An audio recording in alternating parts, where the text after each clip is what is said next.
Hi, welcome. This is continuing the conversation with Sadie, and today the podcast is going to be about where we slow down, breathe a little deeper, and explore the heart of care through honest dialogue and the people who quietly make the world a more human place.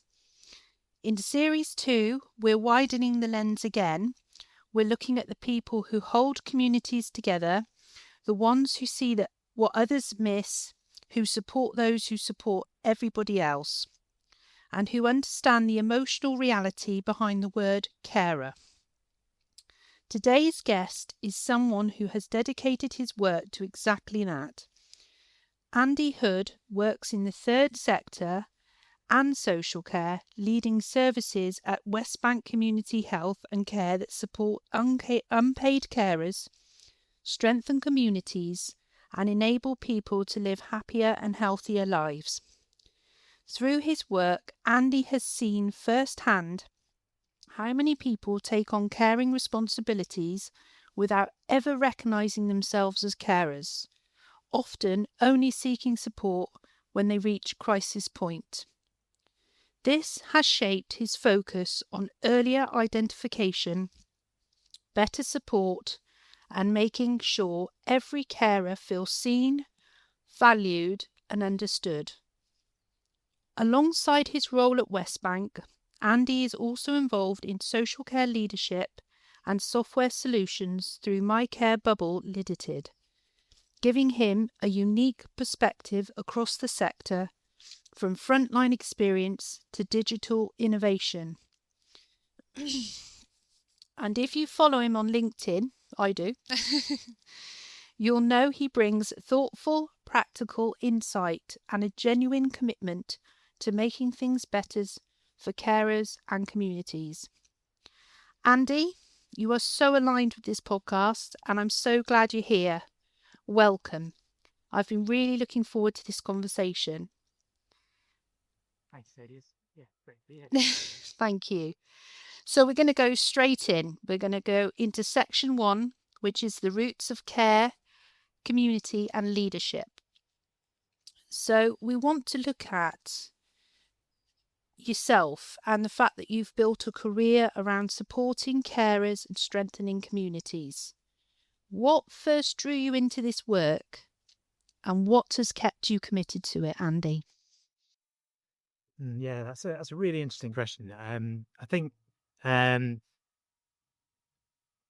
I kind of came into a career with two focuses. One was that I always wanted to work with people. I wanted to support people. I've got a bit of a thing about helping the underdog. I wanted to help people to kind of thrive in challenging situations. Um, and I've also got a real drive for social justice. I think there's a lot of things in the world that we live in that are really unfair and unjust. And so I like to try and do my little bit to make the bit of the world I live in a bit better for people. Um, and when I think of my career, it's it's meandered around a little bit, and hasn't been a kind of really clear straight line. I've kind of started in youth work, moved into supported housing, social housing, supported living and care services, and now I'm in the third sector doing support for communities, support for unpaid carers, and starting this journey of innovating through my care bubble as well. Um, and yeah, just really kind of exciting way, finding new ways to hear those two passions of supporting people, tackling. Yeah, I, that's brilliant, and so aligned with myself and my listeners. And I say this in podcasts when I really feel it.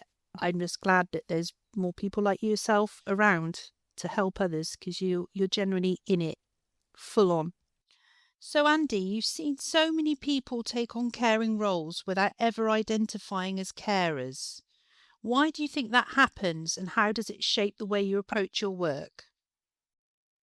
Yeah, so this is really kind of complicated for a lot of people. I think um, the term carer isn't one that we use a lot in our society as a whole. It's something that also gets used interchangeably to mean different things. So it will often mean care worker, unpaid carer, somebody working in the NHS or health systems kind of more widely. So there's a lot of ambiguity about what that means. Um, and I think we also just really often think that caring is part of our normal relationships, whether that's as a husband or wife, or a parent, a child, a friend, or looking after a neighbour, even.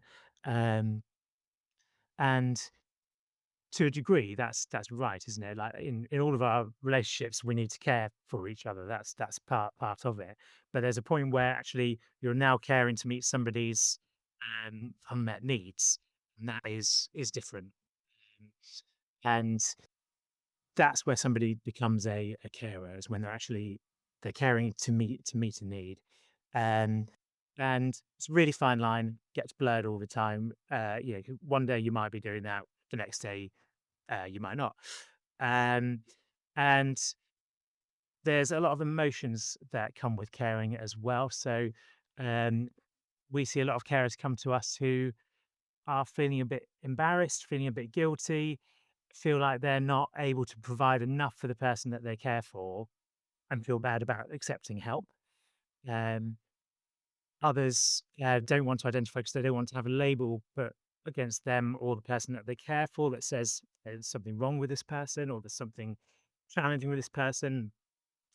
And often people don't necessarily want to admit to family, friends, just how difficult the situation they're in is.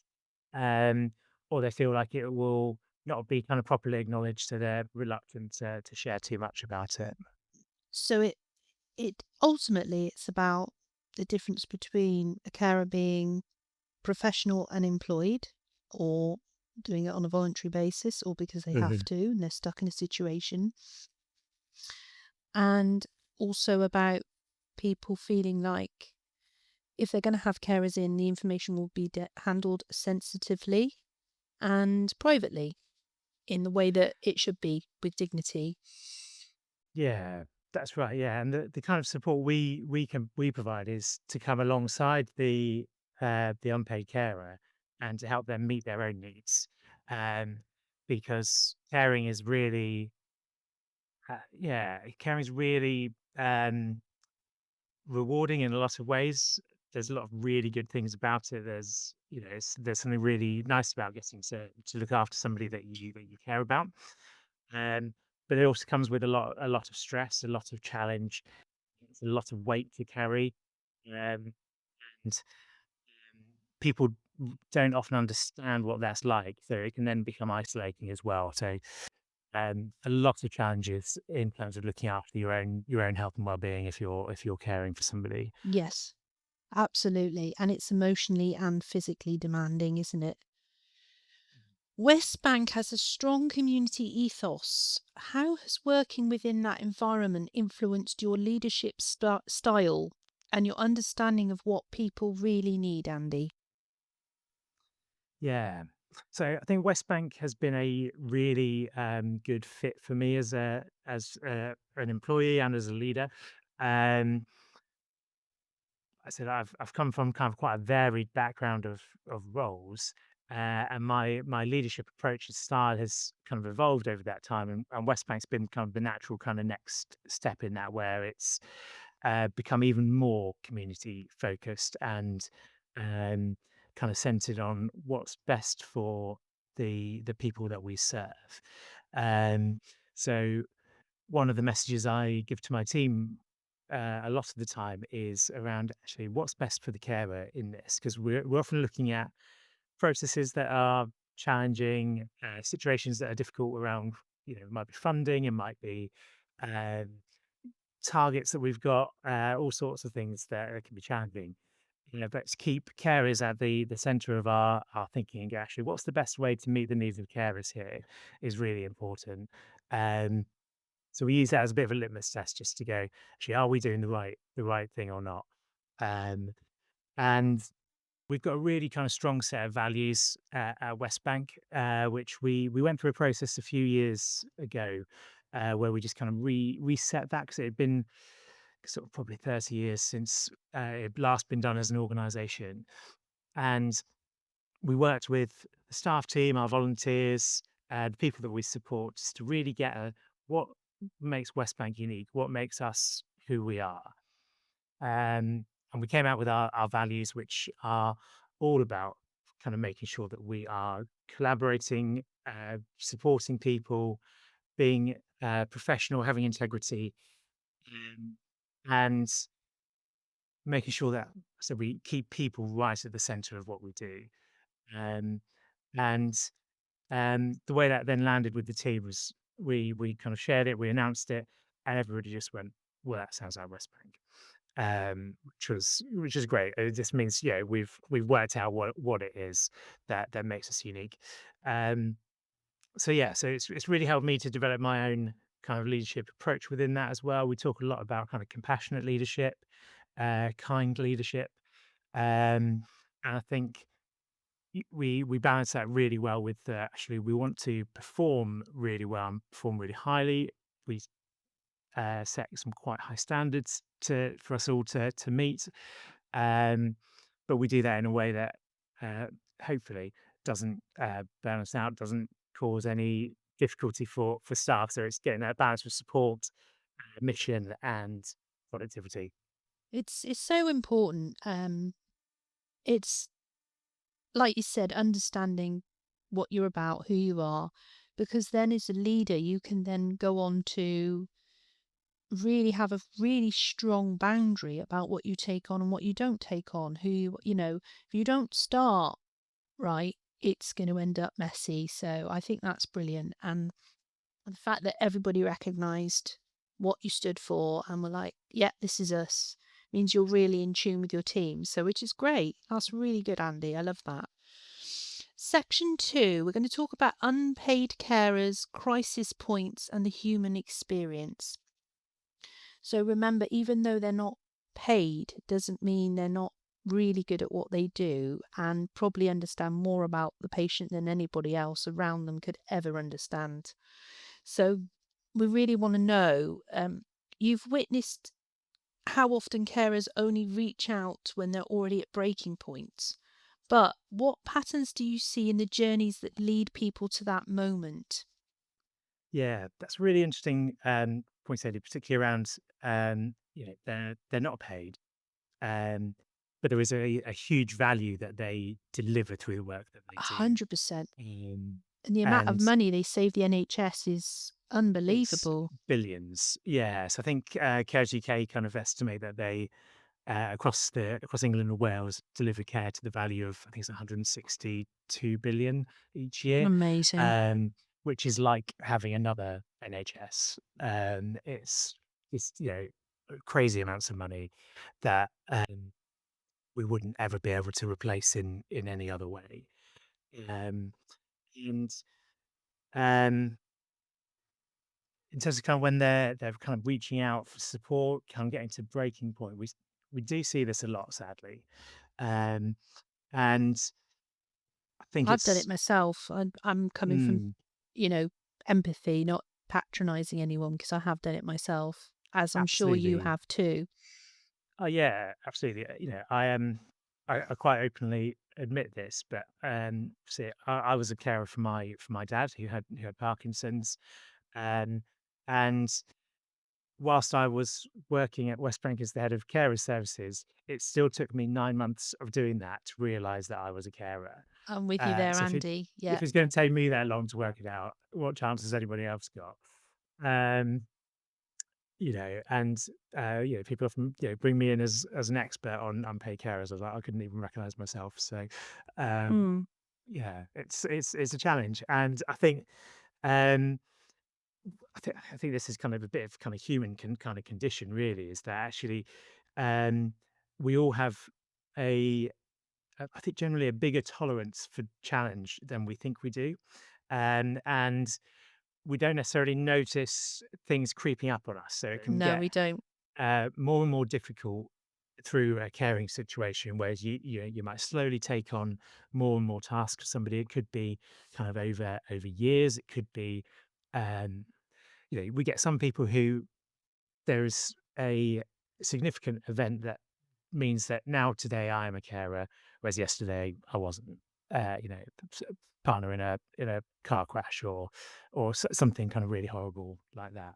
Um, but a lot of the time, it's this kind of steady build up, and people don't realize that they're taking on more and more and more. They're dropping their own kind of things that keep them going to in order to do that, and then they suddenly reach a point where actually they're really struggling. They're starting to feel unwell. They're burnt out, tired, exhausted, and they kind of you're kind of surprised and go, "Where's that come from?" Because you haven't noticed all the smaller steps along the way. 100%. And so what we try to do is about 4 years ago, kind of I set a real kind of strategic intention and direction for the team, which was that we were going to go to a real preventative approach. And we were going to work as hard as we could to identify carers as early in the journey as possible That's why we're and try trying to to recognise patterns to intervene exactly, early, aren't we? absolutely. So it was like, what can we do to start sort of drip feeding bits of information that will just actually help people um, to prevent those needs coming up in the future? So actually, can we get you to, you know, now that you've started caring for somebody, can we get you to make sure you've got a really good routine of self care, making sure you're able to get breaks, whether you know And they're I was gonna say kind of that's short, it. long, Yeah. whatever. They need help Um, to have a break, don't they? They need to know somebody's there. They exactly. can't just go and then it's knowing it's help Yeah. that isn't gonna cost a fortune because then they've got to rush back and it's so many Yeah, different that's aspects right. to it. And it's recognizing as well that you know things are going to be different. You know, if you're caring, your life is different to when you're like when you weren't caring. That's just the way it is. Um, and there are some things that are going to be more difficult. So you know, going away for a weekend on your own, taking a break might not be possible in the same way anymore, or as often as you might like. Going away with the person you care for is going to be different. You know, we get a lot of people say actually what they want is a break from caring, not a break from the relationship. And it's really hard to get that because, you know, they might really want to go on, I just want to go on holiday with my husband. I don't want to be his carer while I'm there. I just want to be on holiday with my husband and enjoy that time. Um, and there's little bits we can do to help people find ways to do that. It can be really challenging. Um, but one of the things I always really encourage people to do is find ways that they can take kind of smaller, kind of little breaks on a regular basis. And, you know, if you can do 10 minutes a day of something that makes you smile, makes you feel relaxed, and boosts your own well-being, you know, that might be sitting with a book. It might be sitting in your Yeah. garden with a cup of coffee. It could Reconnecting be with something you used to going out do for that a you don't run. do anymore. Yeah, Yeah. absolutely. Um, and yeah, we just want to find ways to help people do that. So, yeah, in Devon, we've got lots of resources that we can help people get to if they're a carer. We can help them get funding to take breaks, and caring organisation or carers organisations all over the country can get similar things as well. Um, but one of the things we recently did because we realised that carers were telling us that they were telling us they needed the resource to be able to take a break, and Yeah. we could meet That's that. right. Yeah. But then they'd get that, and then they wouldn't know how to take a break because it's been so long since they'd done it that they've forgotten what do I enjoy? What makes me feel alive again? So we wrote a book about a year ago that is just kind of packed full of different ideas of here's ways you might like to take a break. That range from I've got less than half an hour to I've got a couple of days to myself. And it's from things like going to the library and picking some books to read, learning to play chess, learning a new Yeah. language, um, Anything. and then joining a gym, exercise classes, uh, getting out for a walk in nature, whatever it is. Oh yeah, we just want to encourage people to take as much kind of time as they can to look after themselves in within what's possible. Yeah. Um, 100%. Yeah. so yes, that was part of our kind of real focus around prevention, and in doing that, So you started meeting carers a lot earlier in their caring journey, before a lot of the needs have come up. And what that's enabled us to do as an organisation is really significantly grow how many carers we can support. So we've gone from supporting, I think it was around 17,000 carers in Wow, 2018, it's up amazing, to, Andy. and we're up to about 34,000 now. Um, so our ambition is to get to be supporting kind of 50% of kind of the anticipated carers in Devon in the next kind of year or so. We're not far off that. Um, and ultimately, I want to make sure that every carer who needs and wants support is able to access it.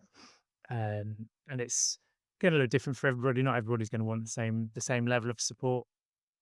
And what we've seen from meeting people earlier is that we are much more able to do that kind of preventative work where we don't then need to do more intensive interventions later on through kind of carers assessments and um, Mm. where we always want to help people stay as independent as possible. But once you start receiving kind of statutory support from the local authority or from the state, uh, there's a challenge to that, and it does eat away at your independence a little bit.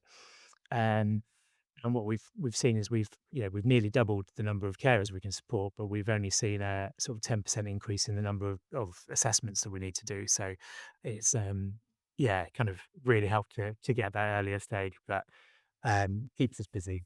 So you're ultimately helping reduce loneliness and isolation as well, aren't you? Because that's the Mm, direction it could that's a go. massive part of it.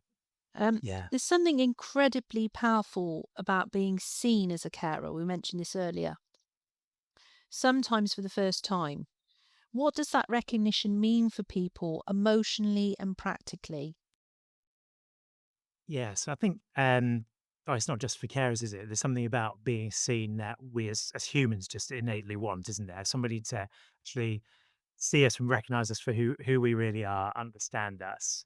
Uh, and one of the ways we support carers is we run a helpline that's open kind of throughout the week. And so often a carer will call us and I'll get some feedback from the member of staff who's spoken to them who will say something along the lines of, I'm not really sure what I did, but they said they felt much better at the end of it. And it's actually, one, we run a helpline where we're able to actually answer the phone really quickly. So people aren't waiting on hold for 10 minutes or longer, and we're generally answering in less than kind of 20 seconds. So um, it's it's a quick response, but there's obviously somebody where you get through to a human who's going to listen and hear where you are, understand what you're talking about. Um, and I'm sure you've felt this, but I know if I'm struggling with something, talking to a friend, talking to somebody about it instantly makes it feel more manageable. So yeah, so for carers, it's that somebody recognizing what I do, what I am struggling with, what it's like to be a carer, is so valuable because it's something that, like I said earlier, it's misunderstood. People don't realize just how demanding it can be. So I think initially you get that kind of real sort of emotional kind of validation that actually it's not just me. It's I'm in a really difficult situation, but there are other people in the same situation. There's other people who want to support me, and then practically it opens the door to getting support. Carers have got lots of rights under all sorts of bits of legislation in this country, whether it's the Care Act, Health and Social Care Act, and lots of others. And it's not the most exciting things, but actually, those rights are things that actually help them to live a better quality of life. And somebody who can come and help them get those met, fight for them where they need to, and advocate for them is really invaluable. See, I think that's the exciting bit of the practical side is that I think a lot of people who care, especially unpaid carers, they don't realise what skill base they're developing. Mhm. And actually, I have talked to people and gone, do you realise that's a skill? That's a Mm. transferable skill, and that you have it that Yeah. at a very high level. And they're like, "Huh? What do you mean?" And I'm like, "But," and they just think it's just nothing. And actually, I mean, I advocate. I'm a Gloucestershire lead for the Professional Carers Network, so Mm. I'm at that level where I do feel valued. I do feel recognised by the people around Yeah. me, but I didn't before, and that's because of everything we've just discussed. And actually, I'm in a position now where I can go, I can see where you're at because I was there. But actually, this Mm. is a skill, and I'll show you it's a skill because I'll show you how I've used it. And you Well, almost need people slightly ahead to sort of guide others through the process to navigate. And then yeah. actually, it becomes a bit more enjoyable because you see it for Mhm. what it is. And actually, people Yeah. who are carers are fantastic, hardworking, honest, Absolutely. amazing people. And if you are an unpaid carer or paid carer, both me and Andy think you're amazing. And that's coming Mm. from people who've done Absolutely. the job themselves. We're not sitting Yeah. in an office or up in the House of Commons clapping and making it all up and saying that you're wonderful when we don't know what we're on about. Um, Yeah. I just think your work, Andy, is amazing. It spans individuals, families, and whole communities. So I want to know, what do you think people most misunderstand about the day-to-day reality of unpaid caring? If you can give me no more than three, that would be great, so Mm. we can all understand. Yeah. So, and I think one of the big ones is the misunderstanding of what an unpaid carer actually does. I think people think of the the really obvious caring tasks, so helping people eat, get washed, get dressed, uh, take medications. It's a lot Um, more than that, though, isn't it? they don't think of all the emotional support that comes with it. They don't think of the really practical things like actually there's just an awful lot of forms to fill in that mostly don't make very much sense. There's a lot of appointments to help people Yeah, attend, it's time, isn't it? The trying amount of to time. understand kind of complex medical health and social care systems. And yeah, even just actually going, I've got to go and do the weekly shop for somebody is another stress to put on top of the rest of somebody's life, isn't it? So I think there's that sort of bit of not understanding what's really being done. I think another one is just how lonely and isolating it can be. Um, and I think we hear from a lot of carers where they've lost a lot of kind of friends, they've lost a lot of contact with family, and they say it's because they feel like they became unreliable and weren't able to always make plans or go out to do things that they used to do. But I think any relationship has got two sides to it, hasn't it? And I think people need to realize actually, no, if somebody's caring for someone, they may not have that same flexibility that I've got. Same as for people with young children, isn't it? Actually, is they can't just go, yeah, it's a nice sunny evening. I'm going to go out with a friend. Yeah. Um, Or hit the beer garden. yeah, Don't think so. exactly. And um, so a final one that I would say as well, I think, is um, people misunderstand how they can help. Um, so I think there's a lot of people there who would be very willing to help unpaid carers in what they're doing, but they don't know what to offer. They don't know how to say it 'cause they're worried about trying to tell somebody that they can help because they think that's saying you're not doing a good enough job. But I can almost guarantee that every unpaid carer would almost bite your hand off if you offer some kind of practical help. Um, but it's just being open to talking to them again. Actually, what can I do that would help? I can give you this much time. I can do these kind of things. What is it that will actually take the pressure off you and make this easier? So also that leads into another question which brings bigger answers, which is, who cares for the carer? And again, that's been brought up in the media before. So brilliant. And you've just explained that wonderfully about how we can all try and help someone we know in that situation.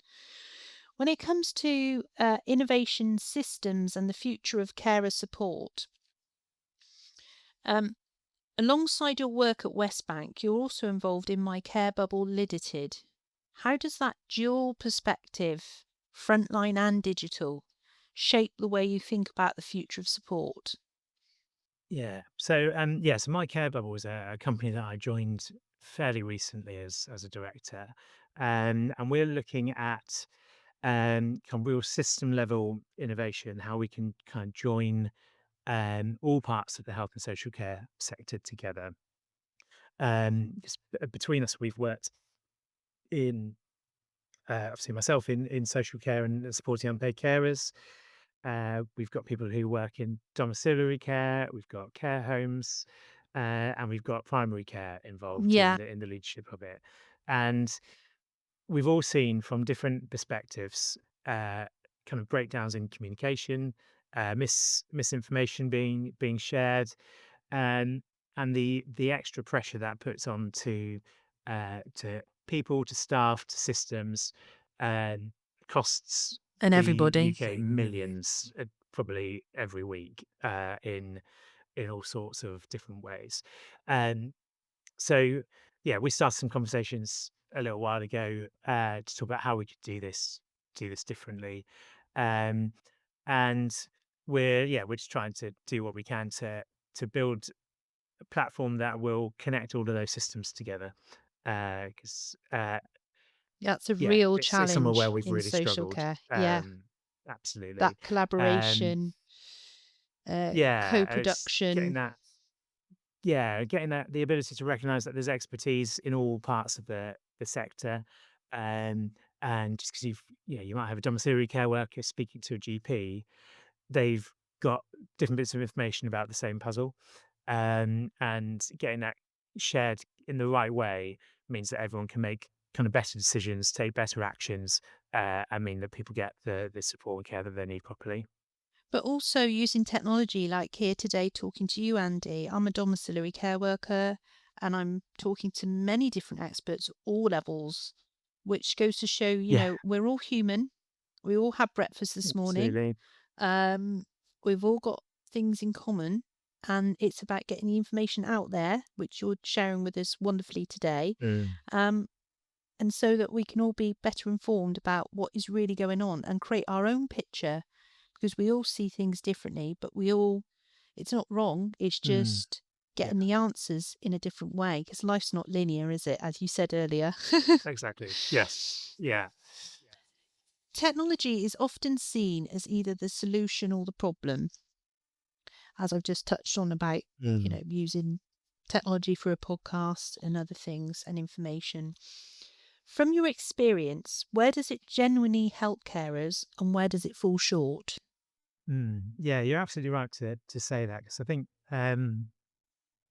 technology and innovation often get lumped together, and we're told we need to be more innovative, but I think often that means people want us to get a shiny new platform or system to do something on. So I think some of the most sort of groundbreaking innovations I've been involved in have had nothing to do with technology at all.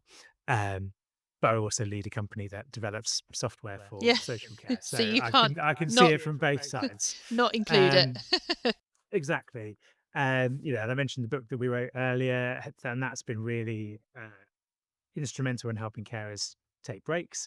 Um, but we also, as an organisation at West Bank, we work with our commissioners at Devon County Council, and we're working with a partner together to deliver an AI platform for carers to access.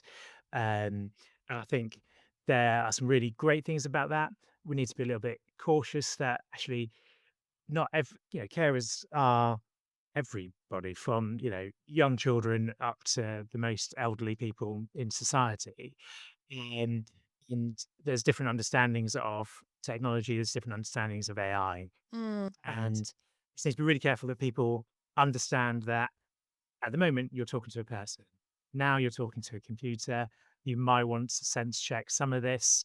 uh, you know if you're getting into really complicated uh, kind of things around actually um, we're struggling with someone's mental capacity or liberty or anything like that, it's you can't replace proper kind of professional advice, um, because AI will give you the right direction to go in, but it won't necessarily um, be able to give you the nuance of how to deal with your specific situation.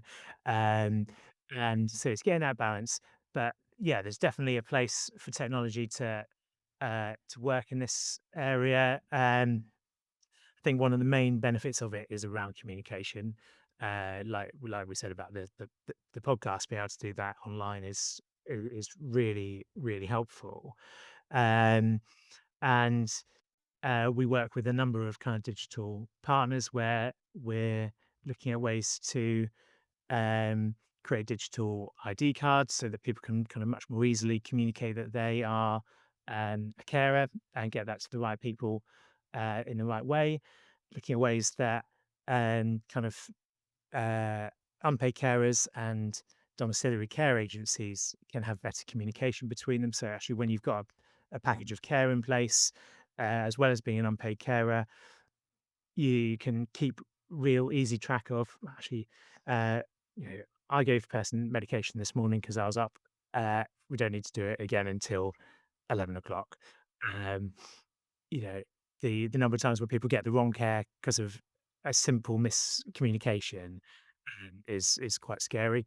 And it's not always as bad as being given too much or too little medication, but it can be there. Actually, or we've got to 3 o'clock in the afternoon. I thought somebody else had given them lunch, and now Yeah, they're really hungry. Better go on in yeah. now. I think Um, where it does fall yeah. short for carers as well is the age group that they're managing. Mhm. Because I work mostly with the elderly or, above retirement age, and a lot of Mm. them are like, I don't understand this. I don't want to do this. It's Yeah. not my world. It's not my generation. Um, and so if you Mm. are acting on their behalf or advocating or handling information, I think you have to be very careful as a carer where you put that information online because it's Mhm. sensitive. It's AI's, not all AI is regulated. Um, No. and again, that's another issue is that how do you use it and what do you use, depending on Mhm. the Yeah. age appropriateness, basically. And I think carers need to be aware of that because ultimately they're putting trust in you, and you will Mhm. Yeah. fail them if they suddenly you feel like you're going against their wishes or doing something they're not safe or feel comfortable with. Yeah, absolutely. And overall, I am pro tech and AI and its use within in social care. But like I say, we've got to be careful and cautious with it to make sure we're using it responsibly and safely. Um, and I I've really struggled to see a future where there can't be a human in the loop, and there's got to be that human interaction within it, um, because it's the nuance of things that AI just can't do. And it's you speak to someone, it's something in the way that they tell you about something. We go, I think there's just a bit more to this, and to ask a follow up question, and you unpick, oh, there's a different need that isn't being met here. There's a safeguarding issue that we need to help you with. There's something else that didn't come up in the words that you said. So, following on from what you just said, which is perfect, if you could redesign carer support in the UK from early identification to long term well-being, what principles would you put at the centre? I think the real starting place for me would be that it's got to be everyone's responsibility. Carers are all parts of society, young, old, every background, every culture. Um, That's a n- really I important think, point, actually. and I think Responsibility. on and statistically, every one of us at some point in our life will either be a carer or being cared for. I was going to say, as you get So older, there's it no hits getting you. away from it. Um, and one in 8 of us are an unpaid carer at the moment in the UK. So we all know somebody who is caring, whether we know that or not. Um, it's and I'd also want to put a real emphasis into um, employment. and employment law for them. I think we've taken some small steps forward in the last few years supporting unpaid carers with carers leave.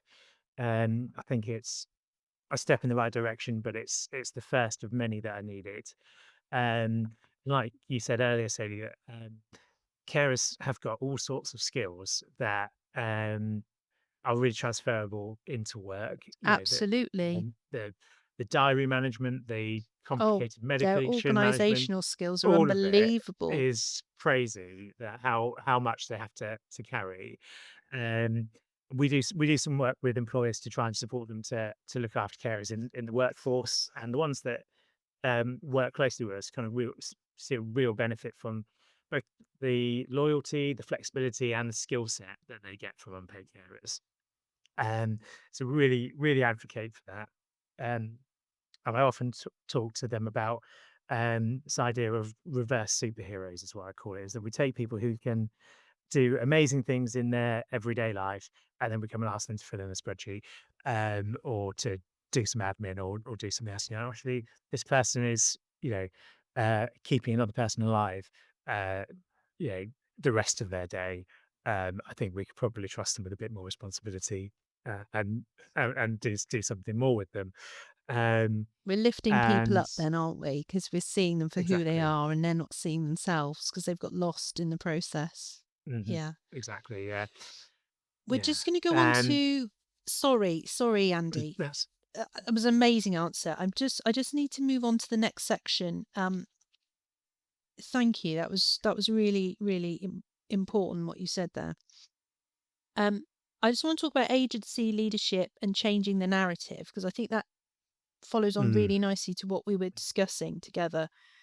Um, you share honest reflections on leadership and care through your presence on LinkedIn. What do you think leaders in social care most need to hear right now, 2026? mm. So I think social care and health are at a real crossroads at the moment. We've got a lot of talk coming from uh, NHS long term plans around kind of this left shift to neighbourhood teams and communities. Um, and none of it's new. It's all stuff that's been talked about before. Uh, and I think what the leaders we've got in social care at the moment really need to um, do and be is to be bold. And it's we've got a system that's evolved over decades and had extra bits added in, things taken out, and it's I wouldn't say it's how we would try and design a big health and social care system now if we're starting from scratch. Um, and what that means is that we need people that are willing to take some risks, take some big bold steps, and bring the change that it needs. Yeah. Um, I think the shift to neighbourhoods is really important and will bring about real positive changes for people. But it needs to go far enough to do that so that it focuses on developing positive health rather than just treating ill health, and really nail that. Actually, we're going to prevent the need for really in-depth intervention. Yeah, absolutely. Um, yeah, and I think in doing that, that would also eradicate a lot of health inequalities that we see. Um, hopefully, you should be able to get rid of that postcode lottery of, "Oh, I live on this side of the road, so I get one service, and somebody else lives on the other side and gets something else." Mm. It's accessibility as well, isn't it? When you mention being Yeah, inclusive, um, you know, I have spoken to some yeah. experts about special needs, and again, if whether it's special needs or Mm. disability, you know, whoever you are, wherever you are, it's about being able to get out the front door and feel like you can join in like anybody else. And I still think we're not where we should be at the moment with that as well. Because if you Mm. are caring for a loved one with multiple Yeah, sclerosis in a wheelchair, it's not just their life, your life's going out the pan because you're not going to meet other people caring for other people. absolutely. So Mhm. I really believe that we really need to look into that. And I feel like social care has been very neglected when it comes to financial support in the Yeah, sector. It's all definitely. going to the NHS. Um, and they Mhm. rely far too much on volunteers and unpaid carers to, Yeah, yeah. almost provide that gap in the system. So you definitely need to keep advocating and, Mhm. keep working for them and helping them and Yeah, help anybody definitely. you know who's caring for a loved one. You've seen the emotional toll caring can take, not just on individuals, but on families and communities. What do you think policymakers and professionals often overlook about that human cost, Andy? Now, this is coming from an expert, everyone. Mm. Andy really knows his stuff, so I cannot wait to hear his answer on this. I think what the bit that's easy to overlook is how much impacts carers. Um, that like we said, carers come from all walks of life. They're parts of all of society. Every policy decision impacts carers in some way. Um, whether that's changing kind of road layouts in city. Um, we had that in Exeter a couple of years ago, and it meant that actually for quite a large group of carers, the journey to go and collect medication from the pharmacy suddenly was half an hour instead of 5 minutes because it meant that they had to go onto the really busy main roads Yeah. and couldn't go through the back streets. Um, and it's those simple things that make a real Yeah.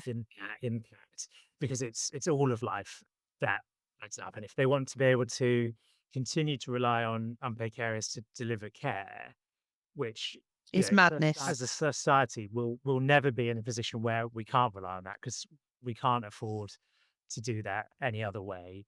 We can't expect that everybody would accept care from a professional instead of somebody in their family.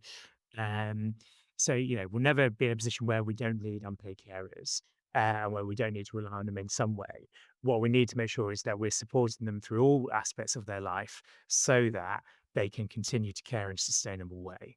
And we need better kind of rights for carers. I think I've mentioned about kind of carers leave. We've got law that says carers can have up to a week of unpaid leave.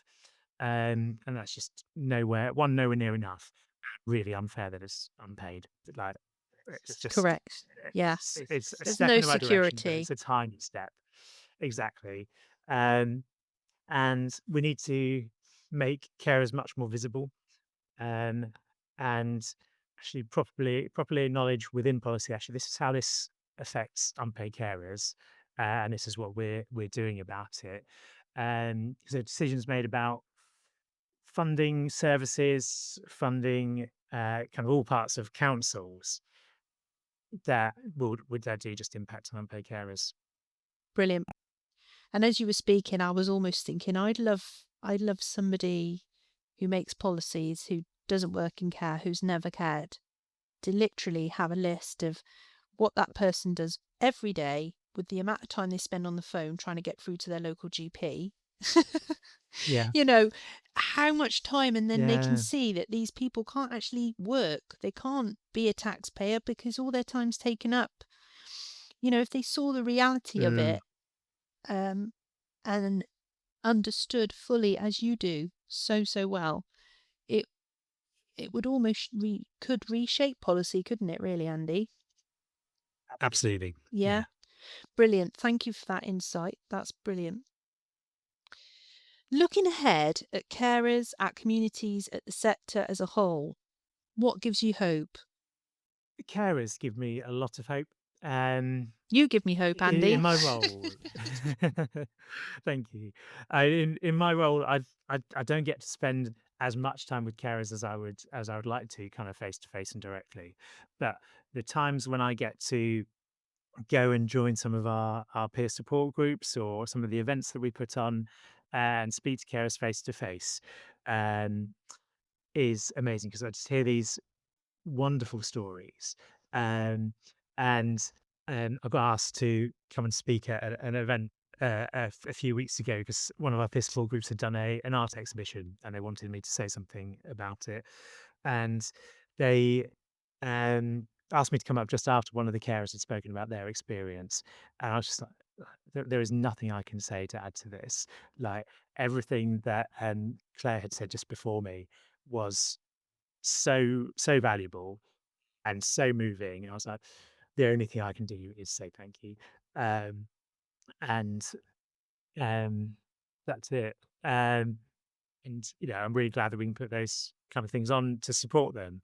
But um, yeah, it's carers that it gives us the way that they keep on giving, uh, just keep on carrying on is inspiring. Definitely, definitely. Well, that's brilliant, and thank you so much for joining me today, Andy. What you've shared reminds us that unpaid carers are the backbone of our communities, often invisible, often unsupported, and yet carrying so much. Your work shows that recognising someone as a carer isn't a small thing, it can be the moment that changes everything. You've brought such clarity to the importance of early identification, meaningful support, and leadership that listens rather than assumes. And you really have. Okay. And your dual perspective, community based and tech driven, I love the way you've brought the two together, offers a glimpse of what the future of care could look like when humanity and innovation work together. For those listening, I invite you to reflect. Where in your own life have you seen someone quietly carrying more than others realise? And what small act of recognition or support could you offer this week? Thank you for being here. This has been Continuing the Conversation with Sadie. Until next time, take gentle care of yourself, of each other, and keep reflecting, keep growing, and keep caring. Thank you, Andy.